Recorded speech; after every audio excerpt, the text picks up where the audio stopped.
जादुई birthday cake की कहानी। हेलो दोस्तों, आज मैं जो आपको कहानी सुनाने जा रही हूँ ये कहानी है जादुई बर्थडे केक की कहानी। बहुत समय पहले की बात है। सुंदरपुर नाम के एक गांव में सभी गांव वाले हंसी खुशी से रह रहे थे। उसी गांव में एक घर था जिसमें रश्मिका अपने माता पिता के साथ रहती थी। रश्मिका के बाबा राजू एक किसान थे और वो खेती बाड़ी करके जैसे तैसे अपने घर का गुजारा कर रहे थे और रश्मिका घर पर अपनी माँ के घर के कामों में मदद किया करती थी। और रश्मिका की माँ रश्मिका की पढ़ाई के लिए दूसरों के घर काम करके पैसे कमाया करती थी। रश्मिका पढ़ाई लिखाई में बहुत होशियार थी, इसीलिए उसके गांव के सबसे बड़े कॉलेज में एडमिशन हो जाता है। रश्मिका का परिवार गांव का सबसे गरीब परिवार था। रश्मिका के पिताजी रश्मिका को अपने साइकिल पर कॉलेज छोड़ने जाया करते थे। उस कॉलेज में गांव की सबसे अमीर अमीर घर के बच्चे पढ़ा करते थे।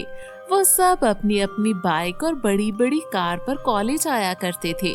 जब रश्मिका अपने बाबा के साथ कॉलेज पहुंचती है तो कॉलेज के सभी बच्चे रश्मिका का बहुत मजाक उड़ाते हैं, लेकिन रश्मिका उनके किसी बात पर ध्यान नहीं देती और कॉलेज चली जाती है। रश्मिका कॉलेज में भी घर के कपड़े पहनकर जाया करती थी। रश्मिका के पास बाकी बच्चों की तरह पहनने के लिए नए नए कपड़े नहीं थे, जिसकी वजह से वो एक ही सूट पहनकर कॉलेज आया करती थी।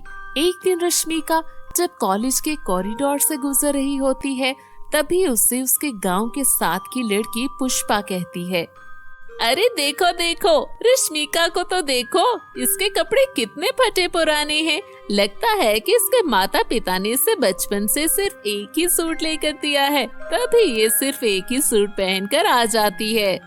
रश्मिका चुपचाप खड़े होकर ये बात सुन रही होती है और दुखी होकर कुछ कहे बगैर वहाँ से चली जाती है। रश्मिका पूरे ध्यान से प्रोफेसर की बात सुनती है और मन लगाकर पढ़ाई में ध्यान देती है। रश्मिका पढ़ लिखकर अपने माता पिता को गरीबी से बाहर निकालना चाहती थी। एक दिन पुष्पा कॉलेज के कैंपस में खड़े होकर अपनी सहेलियों से कुछ बातें कर रही थी। अरे रानी, तुम्हें तो याद ही होगा कि कल मेरा जन्मदिन है। मेरे पापा ने मेरे जन्मदिन पर बहुत बड़ा केक मंगवाने का फैसला किया है। मैं सोच रही हूँ कि कॉलेज के सभी बच्चों को इनवाइट कर लूँ। अच्छा, वो सब तो ठीक है, क्या तुम अपने जन्मदिन पर गांव की सबसे गरीब लड़की को भी बुलाओगी क्या? उसके पास तो पहनने के लिए कोई अच्छा सूट भी नहीं है। अगर तुम उससे भी पार्टी में बुलवाओगी तो तुम्हारा सबके सामने मजाक बन जाएगा। ये कहकर सभी लड़कियां हंसने लग जाती हैं कि तभी पुष्पा कहती है, अरे देखो, मनहूस का नाम लिया और वो सामने आ गई। चलो उसके पास चलते हैं और जरा उसकी टांग खींचते हैं। ये कहकर वो सब सहेलियां रश्मिका के पास चली जाती हैं और पुष्पा कहती है, रश्मिका, कल मेरा जन्मदिन है और मेरे बाबा ने मेरे जन्मदिन पर मेरे लिए बहुत बड़ा चॉकलेट केक मंगवाना है। चलो छोड़ो, तुम तो एक गरीब परिवार की लड़की हो, तुम्हें कहाँ पता होगा केक के फ्लेवर का। चॉकलेट, स्ट्रॉबेरी और वनीला फ्लेवर के अलावा और भी बहुत से फ्लेवर्स होते हैं। तुमने तो कभी केक भी नहीं खाया होगा, तुम्हें बताने का क्या फायदा है। और हाँ, मैं अपने जन्मदिन पर कॉलेज के सभी बच्चों को भी बुला रही हूँ, तुम भी आ जाना, मगर ये कपड़े पहनकर मत आना, वरना मेरे सब लोग मजाक बनाएंगे। तुम्हारा धन्यवाद, लेकिन मेरे पास पहनने के लिए बस ये एक ही ड्रेस है, तो मैं तुम्हारे जन्मदिन पर नहीं आऊंगी, वरना सब बच्चे तुम्हारा बहुत मजाक उड़ाएंगे। इतना कहकर रश्मिका दुखी होकर वहाँ से चली जाती है और घर आकर वो अपने पिता से कहती है, पिताजी, आपको पता है कल मेरी एक दोस्त का जन्मदिन है और उसके जन्मदिन उसके पिता बड़ी ही धूमधाम से मना रहे हैं। पिताजी, अब तो मैं भी 18 वर्ष की हो गई हूँ, मेरा भी दिल करता है कि आप मेरा जन्मदिन भी बाकी बच्चों की तरह मनाएं और मुझे मेरे जन्मदिन पर ढेरों तोहफे मिले और मैं भी केक काटूं। बेटी, तुम्हें तो पता ही है कि मैं जितना कमाता हूँ उससे हमारे घर का ही बहुत मुश्किल से गुजारा हो पाता है, और जो तुम्हारी माँ कमाती है वो सब तुम्हारी पढ़ाई पर लग जाता है। हमारे पास तो सबसे छोटा केक लाने तक के पैसे नहीं है। रश्मिका अपने पिता की बातें सुनकर अपने मन को मार लेती है और कुछ देर बाद वो अपने कमरे में जाकर सो जाती है। अगले दिन रश्मिका की माँ उसके पास आती है और कहती है, रश्मिका बेटा, आज तो तुम्हारा कॉलेज बंद है, तो बेटा आज तो मेरे साथ मेरे काम पर मेरे साथ चलो। मेरा जरा सा हाथ बटा लेना कामों में। मेरी आज कुछ तबीयत ठीक नहीं लग रही। वैसे भी आज मालकिन की बेटी का जन्मदिन है, तो काम बहुत ज्यादा होगा। रश्मिका मान जाती है और दोनों माँ बेटी घर का काम करके काम पर चली जाती हैं। जब रश्मिका वहाँ पहुँचती है तो पहले तो वो उस घर को देखकर हैरान हो जाती है, लेकिन जब उसे पता चलता है कि जहाँ उसकी माँ काम करती है वो रानी का घर है। रश्मिका पार्टी में जब जाती है तो रानी उसे देखकर कहती है, रश्मिका, मैंने तुझे कहा था ना कि ये फटे पुराने कपड़ों में तो मेरी पार्टी में मत आना, अब सब मेरा मजाक उड़ाएंगे। अरे नहीं, मेरी माँ तुम्हारे घर पर काम करती है, मैं सिर्फ उनके साथ काम में हाथ बटाने के लिए यहाँ आई हूँ।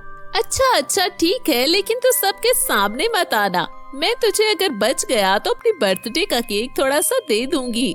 नहीं नहीं, मुझे केक नहीं चाहिए, मैं बस अपना काम करके यहाँ से चली जाऊंगी। रश्मिका दूर खड़ी होकर रानी की पार्टी को देख रही होती है और अपना काम कर रही होती है। पार्टी के खत्म होने के बाद रश्मिका सारा काम करके जब घर आ रही होती है तो उसे रास्ते में एक भिखारी नजर आता है। उसकी हालत बहुत खराब थी। उसे देखने से ही लग रहा था कि जैसे उसने 2-3 दिनों से कुछ भी नहीं खाया। जब रश्मिका उसे देखती है तो वो अपने हिस्से का केक भी उसे दे देती है।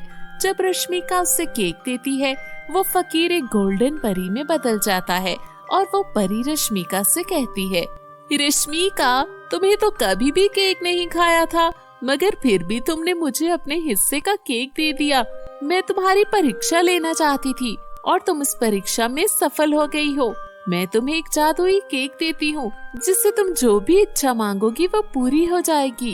इतना कहकर वो परी एक बहुत बड़ा जादुई केक परख्त कर देती है, जिसे देखकर रश्मिका परी से कहती है, परी जी, मैं इतना बड़ा केक कैसे अपने साथ लेकर जाऊंगी? तुम फिक्र नहीं करो, जब तुम ये जादुई शब्द कहोगी तो ये केक छोटा हो जाएगा और यही शब्द जब दोबारा कहोगी तो वो केक फिर से बड़ा हो जाएगा। तुम्हें सिर्फ इतना कहना है, आब्राकडाब्रा। इतना कहने के बाद परी गायब हो जाती है। तो रश्मिका उस केक को अपने घर ले जाती है और अपने कमरे में रख देती है और फिर कमरे से बाहर आकर वो अपने माता पिता को सारी बात बताती है। पहले तो उसके माता पिता उसकी बात पर यकीन नहीं करते, मगर फिर जब वो अपने माता पिता को केक के पास लेकर जाती है और केक से अपने पसंदीदा पकवान मंगवाती है तो वो पकवान परख्त हो जाते हैं। तो उन्हें भी रश्मिका की बात पर यकीन आ जाता है और वो सब मजे से खाना खाते हैं और फिर रश्मिका सो जाती है। जब वो अगले दिन उठती है तो वो बहुत खुश होती है क्योंकि उस दिन उसका जन्मदिन होता है। तो वो जादुई केक से बहुत ही सुंदर सुंदर ड्रेस मंगवाती है। तो वो सभी ड्रेस परख्त हो जाते हैं, जिसमें से सबसे सुंदर गाउन पहनकर वो कॉलेज जाती है। तो सभी लड़कियां उसे देखकर बहुत खुश हो जाती हैं, क्योंकि उस ड्रेस को पहनने के बाद रश्मिका और भी ज्यादा सुंदर हो जाती है। रश्मिका सभी लड़कियों से कहती है, दोस्तों, आज मेरा जन्मदिन है और मैं तुम सबको अपने जन्मदिन पर बुलाना चाहती हूँ। तभी रानी हंसते हुए कहती है, क्या तुम्हारे घर पे पार्टी?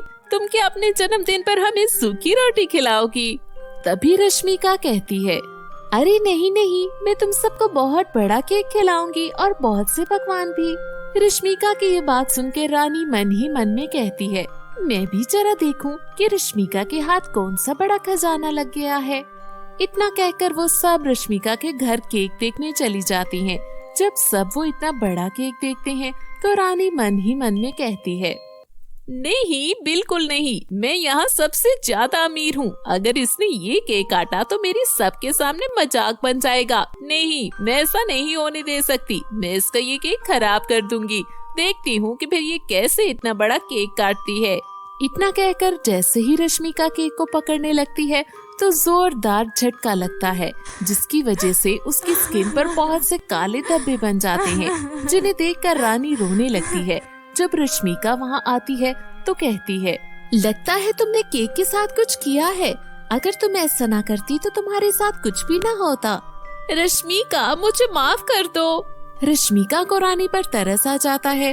वो केक से रानी को ठीक कर देती है। तो वो दोनों फिर बहुत अच्छी दोस्त बन जाती हैं और खुश होकर मिलकर केक काटती हैं। तो दोस्तों कैसी लगी ये कहानी? अगर पसंद आए तो वीडियो को लाइक और चैनल को सब्सक्राइब कर लीजिए। मिलते हैं अगली कहानी में।